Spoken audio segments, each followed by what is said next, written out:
Every video, I have a contest with myself to see if I can out-ugly my face in the previous video.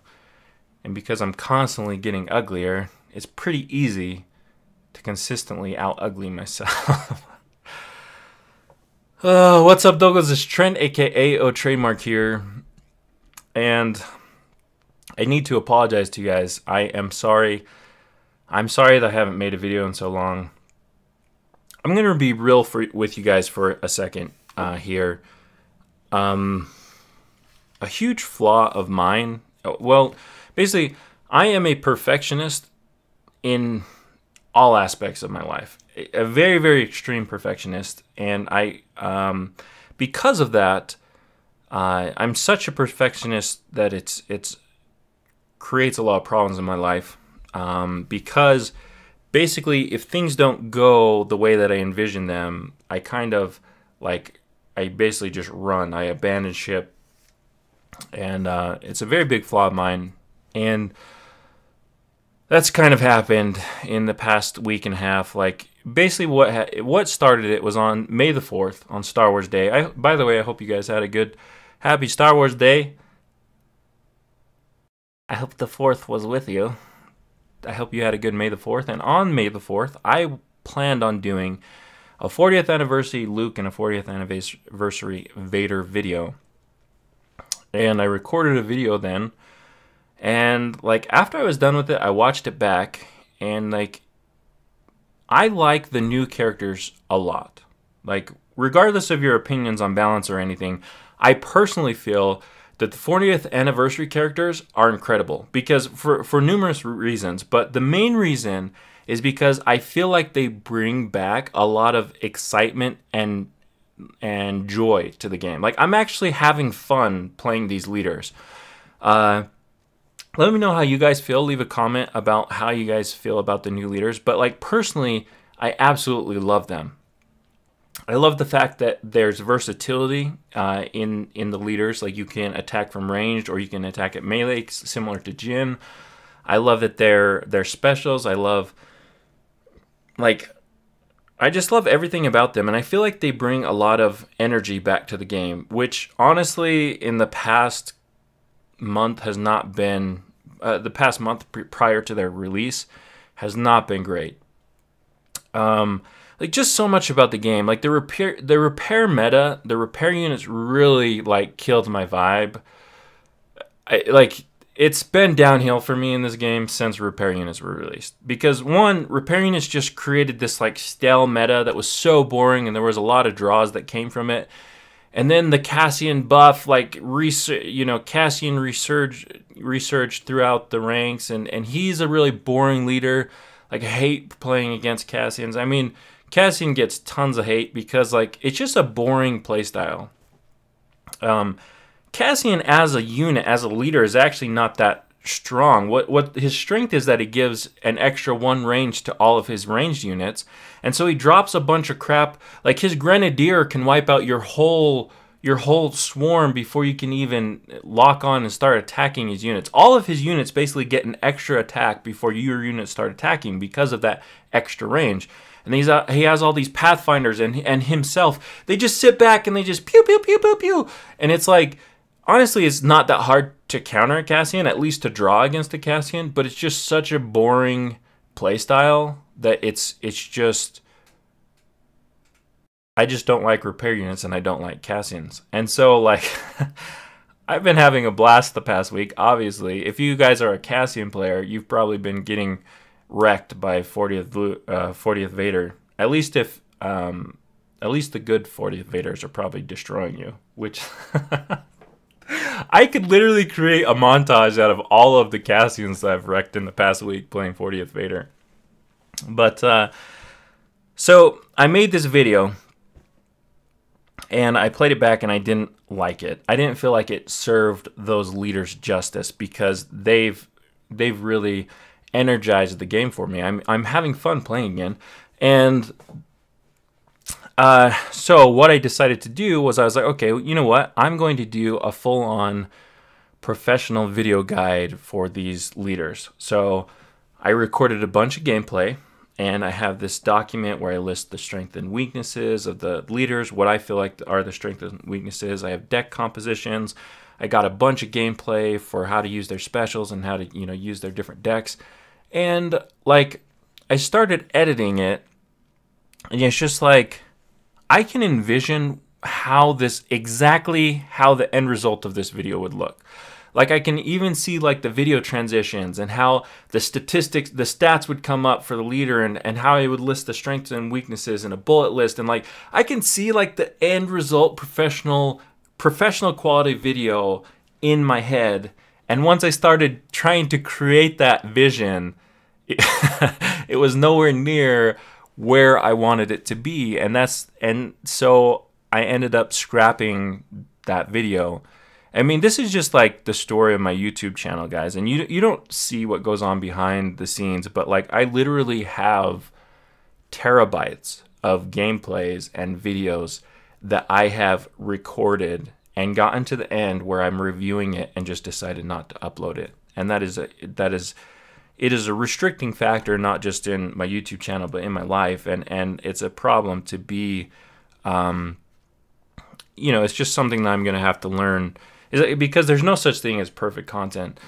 And I understand that. Like, I'm not even saying that I'm attempting to have perfect content. The thing is that sometimes, like, I just, like, I'll go to review a video and I feel like, man, this is shit. Like, I literally feel like sometimes my content is just garbage, and so I don't upload it. And I never want to be that type of person that just like uploads a video just to upload it.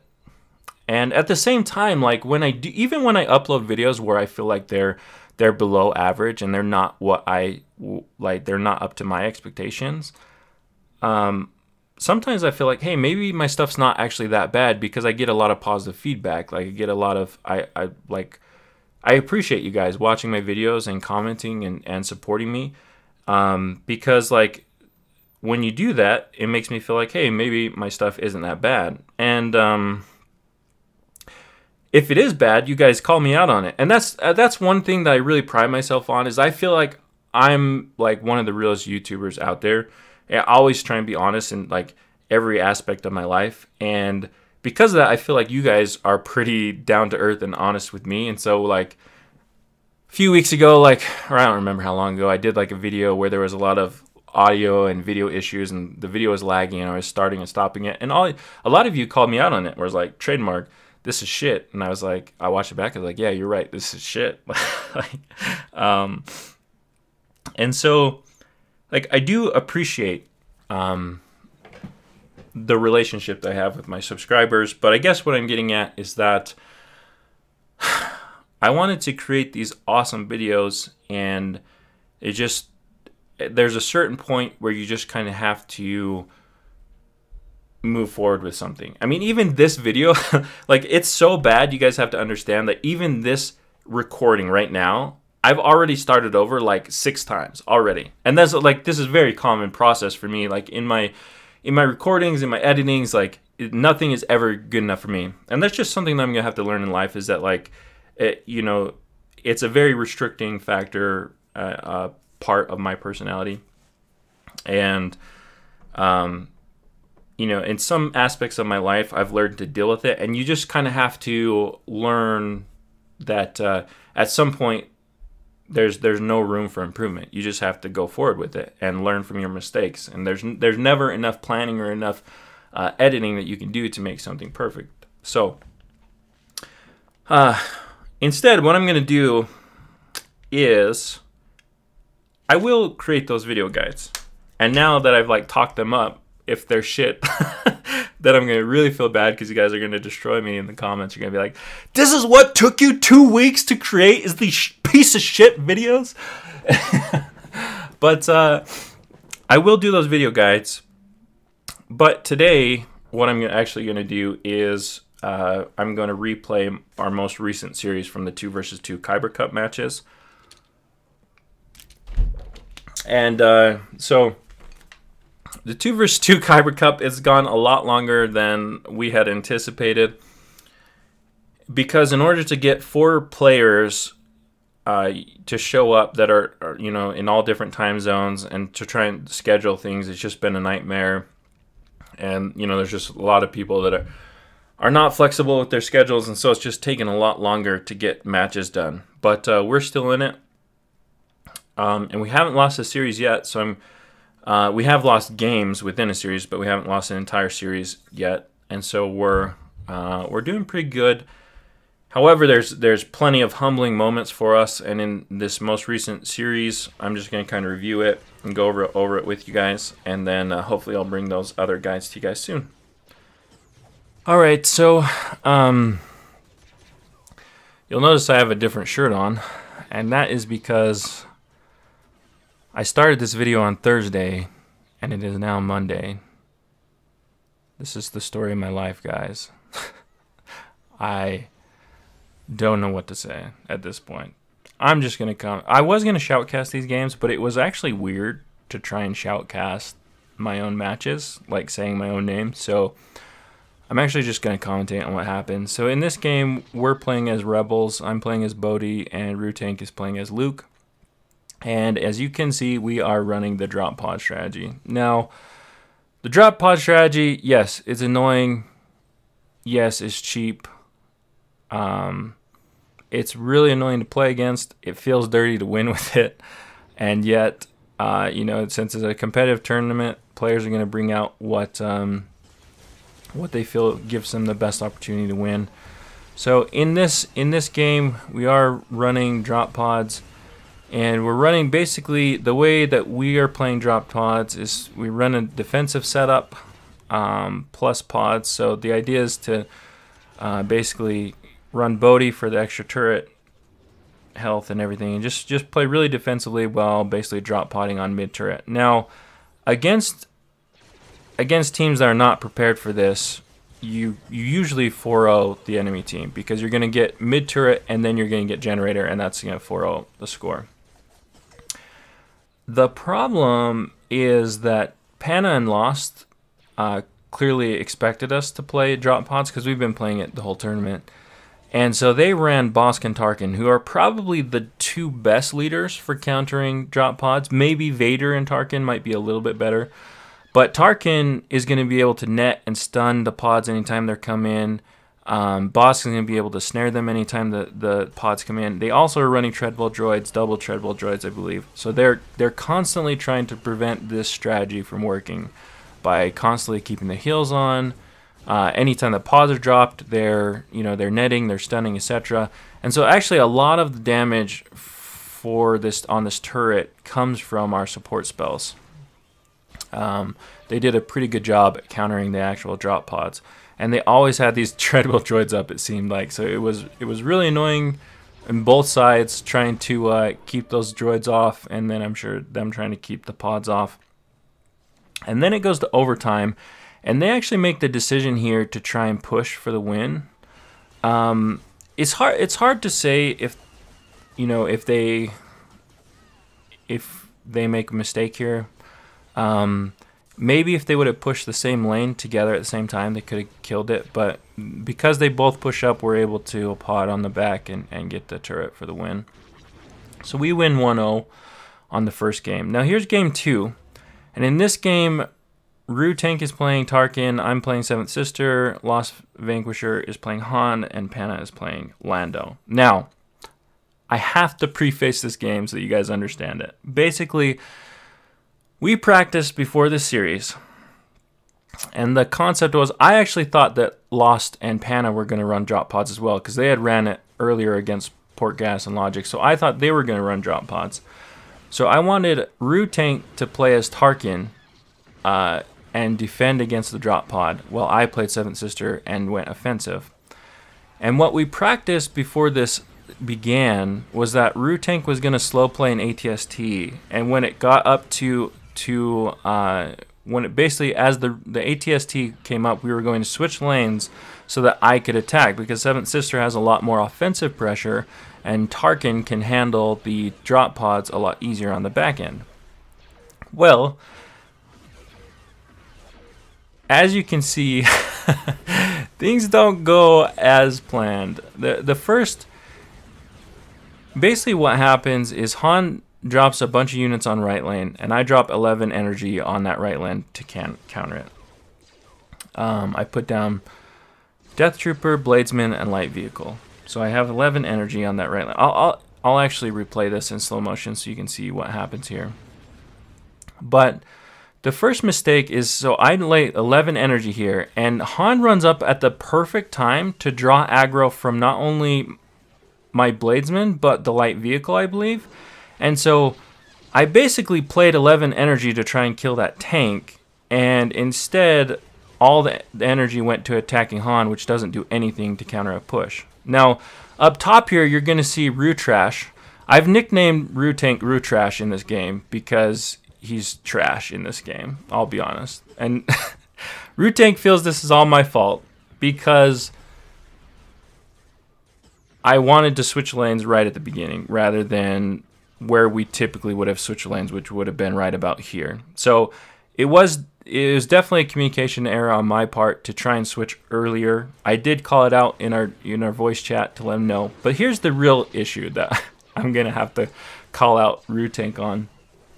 Right here at the beginning, we're just gonna analyze RuTank's play here. RuTank decides to tank 2 Pathfinders and a tank as Tarkin. And 2 rounds of shots basically leave him at death's door. So he's in kill position because he decided to tank that stuff. I don't know why. He had TK there. But he's in kill position now. Now, he gets unlucky here because the stun just misses Han. And he's on top of the health, but sometimes it lags, and so it kills here. So that was unfortunate. I'm not blaming him on this first death. In fact, that's probably my communication error. But where RuTrash becomes RuTrash is right here. You're going to notice this giant blue circle in the bottom right-hand corner of the screen. Now, RuTrash might not know this yet, but that giant blue circle is one of Tarkin's best defensive abilities in the game, especially against a swarm of units. Now, RuTrash decides to throw his body in the line of fire again and die a second time and get melted. And you'll notice that that blue circle is still it's still glowing there.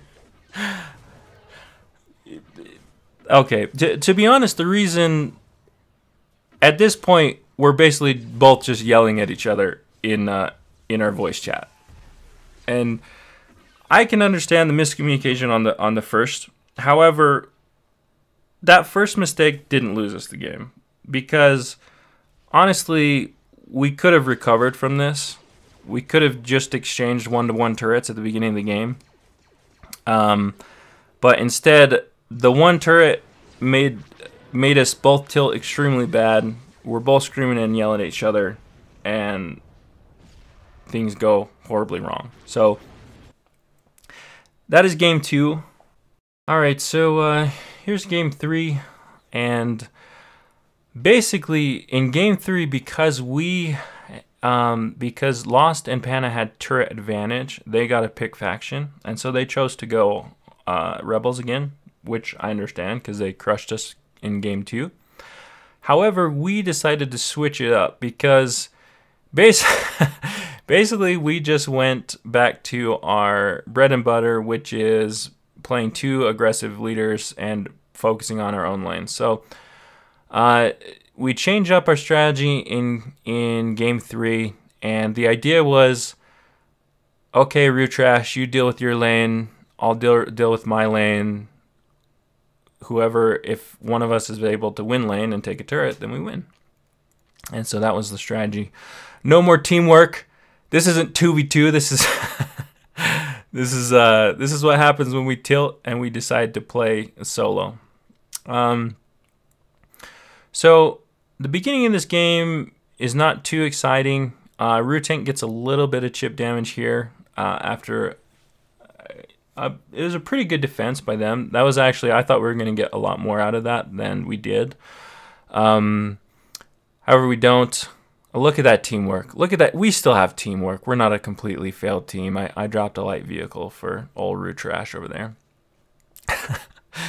But, so essentially this game plays out pretty slow here. It's just a lot of defense, and no one really commits too crazily.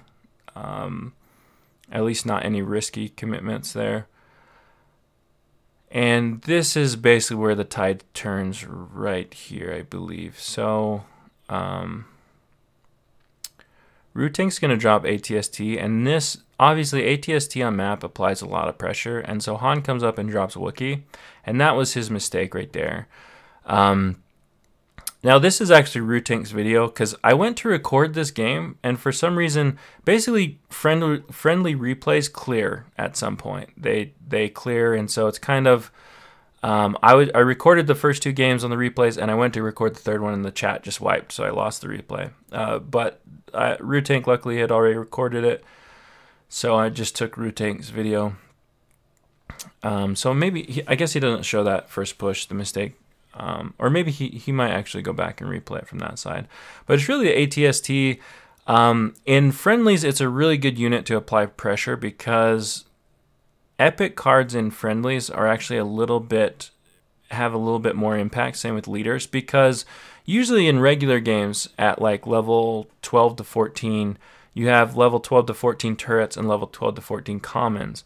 And rares are only around level 9, epics are usually only around level 6, and then your uniques and leaders are usually only between 2 and 4. And so there's a bigger level gap between leaders, epics, and the common cards. However, in friendlies, they lower that. So the turret's a lot weaker, and leaders are a lot stronger, and epics are a little bit stronger as well. So, all right, so I was able to find the different perspective here. So this is the same game, it's just from, I believe, Han's perspective, replayed. And so here I fast forward it through the first initial push and everything. And it's pretty even at this point.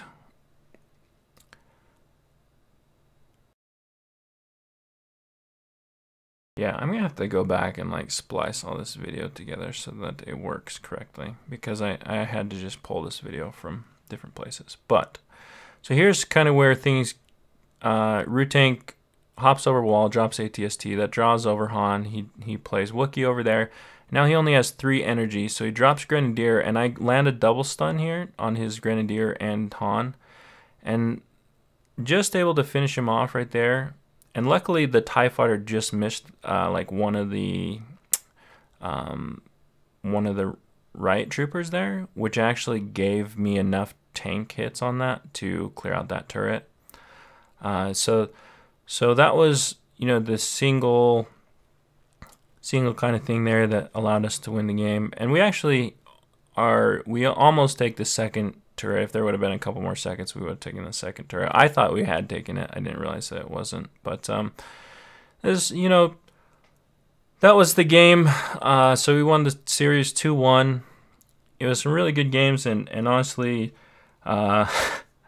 me and old RuTrash, he did redeem himself on his Boba God, but we're gonna have to do some practice if we want to actually continue to progress in this tournament. I'll leave a link in the description if you guys want to check out the bracket, or maybe I'll put it on the screen here so you guys can see. But yeah, that's it for me. So anyways guys, Malo, aupito. Thanks for watching. Peace. I'm out of here.